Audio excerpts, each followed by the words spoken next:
Hey guys, so my name is Jan and you know me well from previous videos.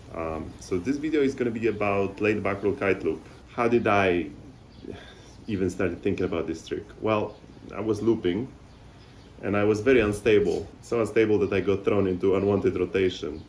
And I landed one and people were like, what the hell did you just do? I'm like, I don't know. And then apparently it was a laid backroll. And believe it or not, it happened twice. So I really wanted to do it after that because I knew it was possible. And it took me a long time, but eventually I manned up and tried it. And it wasn't as easy as they say, unfortunately. It wasn't as bad as well. So, yeah. Hi, I'm Yulin. How I got into laid backroll, it was all Jan's fault. He started doing it, and I just felt the peer pressure, and I had to do it. It was a long time coming. From me trying the very first time to I started landing them, it was probably 30-40 failed tries, most of them with horrible crashes.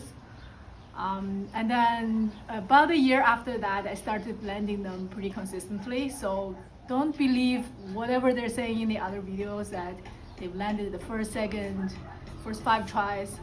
I think for older kiteboarders with just average talent, expected to give it a fair amount of tries and brace for crashes.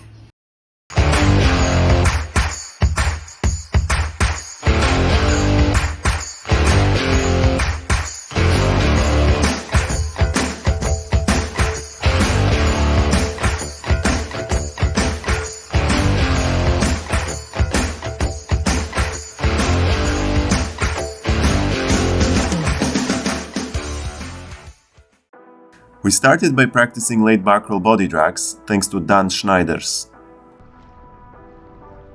We did a few body dragging laid backs and then we did some more jumping from the offshore sandbar. Then we tried laid back rolls from a jump, inspired by Mac kiteboarding video with Brad Strahm.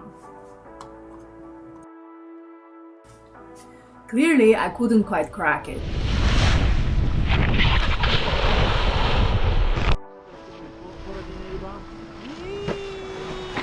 After a lot of tries, I was able to develop some weird, dangly, spinny thing that I was pretty consistently landing. I couldn't take it anymore. I put on double impact vest, I took 7-meter lithium and I just went for it. After about 20 tries and 2 quite bad crashes, I finally was able to stack a small one. At this stage I knew it was possible.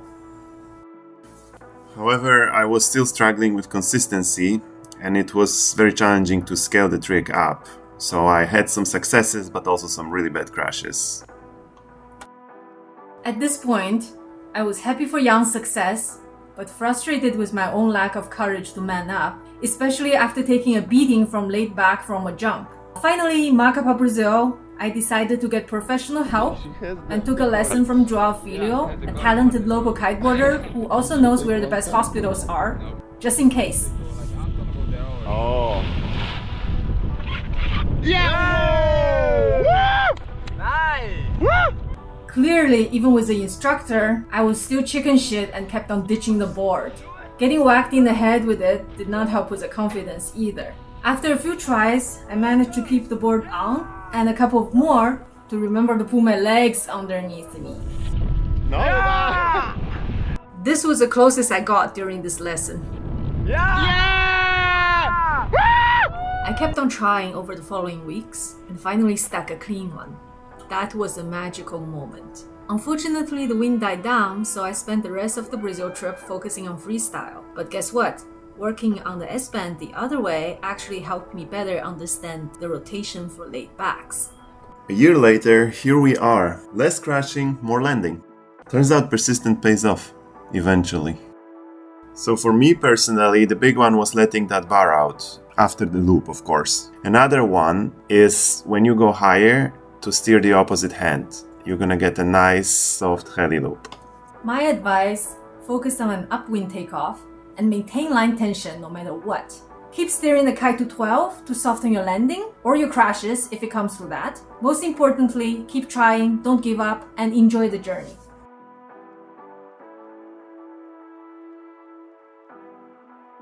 Hey everyone, we're pushing our limits with crazy Kiteloop tricks and want to give a shout out to Do Not Age. Their quality supplements keep our bodies in top shape, helping us recover from crashes and get back on the water faster. With boosted energy and endurance, we can nail those laid backs every time.